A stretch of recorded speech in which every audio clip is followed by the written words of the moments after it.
Hello everybody, welcome back to the Advanced Vape channel. Today we're going to be looking at the EXO RTA from IJOY.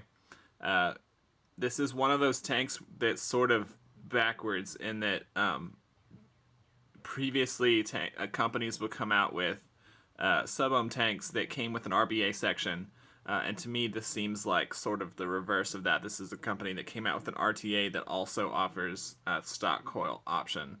But the focus seems to me to be pretty clearly towards the rebuildable portions of that product. So they offer two different decks for this RTA, and I've got both of them, and we're going to do both of them in one video. There's a single coil option and a dual coil option. So here's the tank. It's a little tiny thing, a 26 millimeter diameter. I believe 2 milliliter capacity on this size, but it comes with two size options. In the box there, and I'll show it in just a second, is an extended one.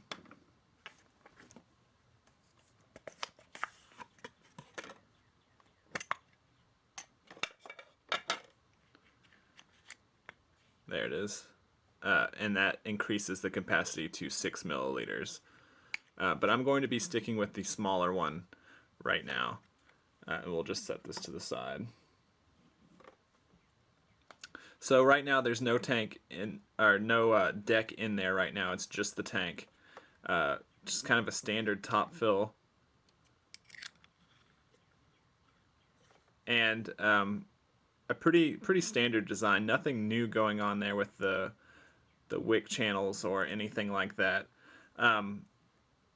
When it comes to the build decks, I'll talk about the single one first. This is what they call the T1S.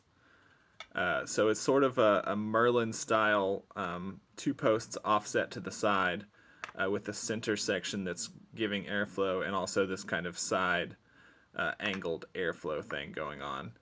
And it also comes in the box with a restrictor, an airflow restrictor that you can screw down into that center thing to make it more restrictive to head towards a mouth to lung sort of thing. And this is a 28 gauge quad core alien that I have in here. As you can see, it's pretty roomy. There's room to do whatever kind of build that you want to do on here, and quite a bit of room for wick as well. As for the dual coil, it's just a standard velocity deck. Nothing new going on there. The wicking looks like the OBS Creus wicking system, which is what I immediately thought when I saw it, but it really doesn't perform like that, and I'll talk about that when we get there. This is a smaller quad core alien. This is 30 gauge quad core alien in there. So I'm going to go on and speed through the dry fire on both of these very quickly, and I'll just swap them out and move on to the next one, and then we'll talk about them more as we wick them.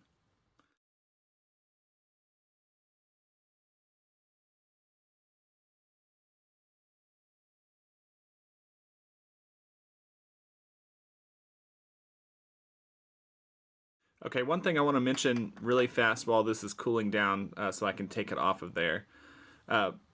Both this and the single coil use Phillips head screws, and I'm really getting to the point where I just straight up hate these things.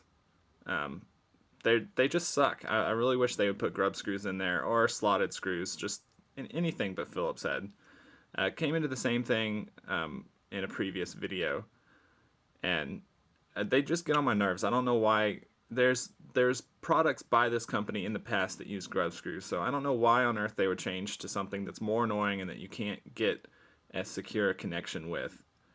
Yeah, it just gets on my nerves. And now we'll go on to dry firing the other one.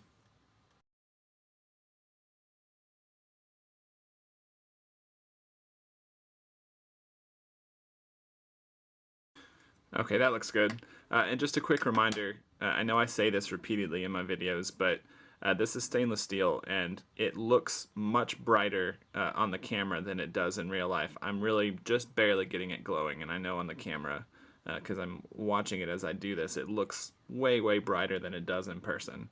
So it's not necessary to dry fire stainless steel as hard as it appears that I'm doing on here. So it's in person, it's just a very dull glow.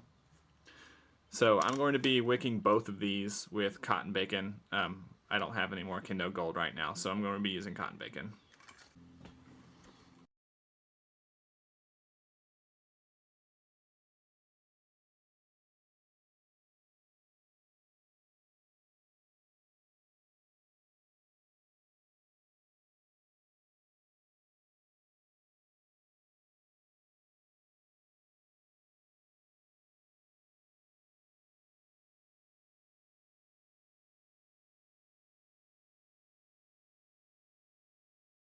I'm trying to make sure that it's just loose and fluffy in there, not packed in there at all.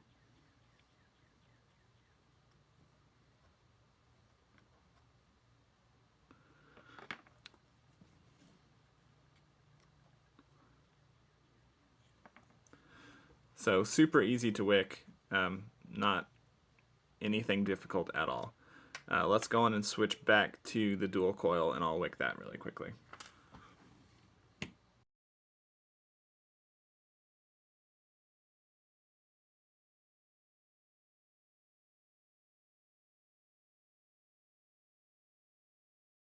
So I've noticed that this dual coil deck, it tends to wick better than you think that it will. So when I first saw this and sort of in my head was picturing the OBS Creus and all of the wicking issues that had, my instinct was to go really light with it, and that caused quite a bit of leaking. So I'm not going to go light with it like you would with the Creus.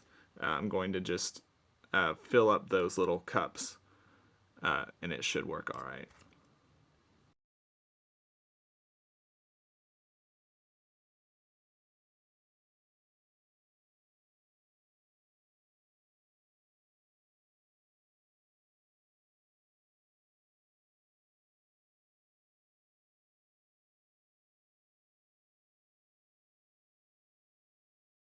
It's a little bit harder with cotton bacon to get a uniform thickness throughout the whole strand than it is with something like Kendo Gold or Native Platinum, where it's sort of a rope and you can just sort of pull a strand off. Cotton bacon has those pads where you have to just pull a length off and you end up twisting it to get it through there. So it's a little bit harder to get a consistent amount of cotton in both of these sides on all four. But this looks okay.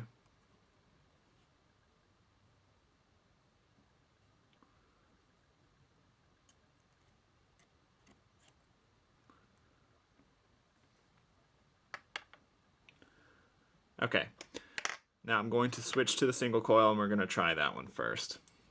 Okay, so I'm going to be using the same juice on both of these coils. I'm obviously not going to use the same wattage because one's single and one's dual. But I'm going to try and make everything as close to the same as I can. I'm going to have the airflow wide open on both of them and try and make it as fair as I possibly can to compare them.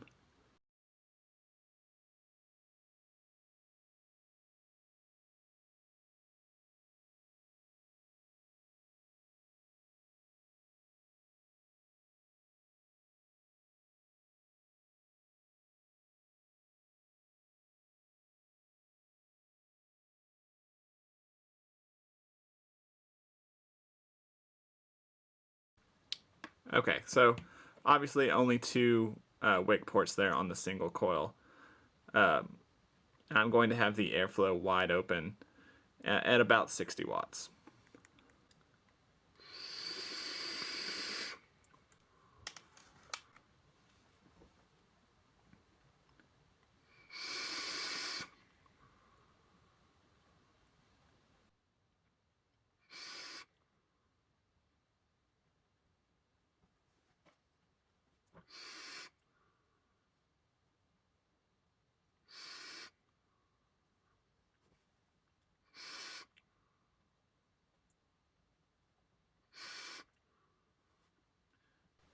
Really good flavor for a single coil. good wick speed on there. As you can see, it's already gone down a little bit. I might like it to wick just a little bit faster, but I think that I could very easily cause it to do that by just using a little bit less cotton. I know I used quite a bit on the single coil, much more than I did on the dual. Overall, though, surprisingly good density and all of that stuff for it being single coil. So I'm going to go on and switch it out to the dual coil and get that primed, and I'm going to go on and skip past all of that and get to trying the dual coil. Okay, so I've got this ready to try. Same juice in there. I just primed it and changed the decks out, and I'm going to be using this at 100 watts.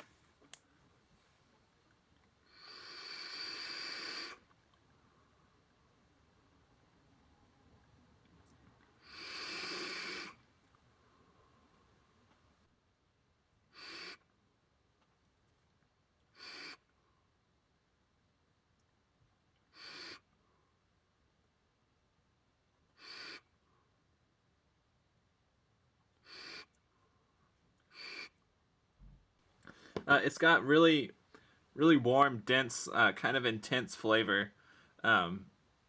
It just feels very concentrated. Such a small form factor with big coils in there. Wick speed is almost too fast. I would say that I probably put just a little bit too little cotton in there. I would, if I was doing it again right away, I would add more cotton to that. It's wicking just a little bit too fast. And I can adjust that a little bit, maybe change it to about there. Overall, though, really great density and flavor.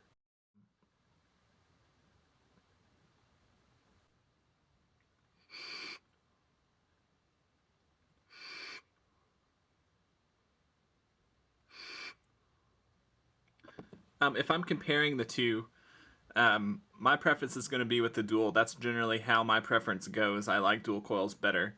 I think it has better flavor, better density. But overall, this is probably the best RTA that I've tried that has the option to do both. So it does both of them really well. If you prefer one over the other but like to have the option, it's a good choice. And it's also pretty inexpensive, although I will say it's difficult to find the right version of it on a website that comes with both of those decks at the same time. So I had to search around quite a bit to find this particular version where it came with just the single coil and the dual coil. Most of the versions that I've seen come with the stock coil and the single coil. And as far as this company goes, this is probably the best product they've released. So they've been really inconsistent in the past on build quality and just stuff like that. I didn't really like the Tornado. It was okay. The Tornado Nano was good, but it had a couple issues. The Tornado 150, I just straight up hated it.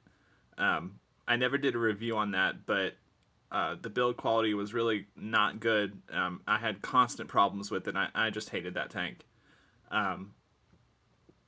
But this, I haven't had any issues with it as far as build quality goes, all that kind of stuff.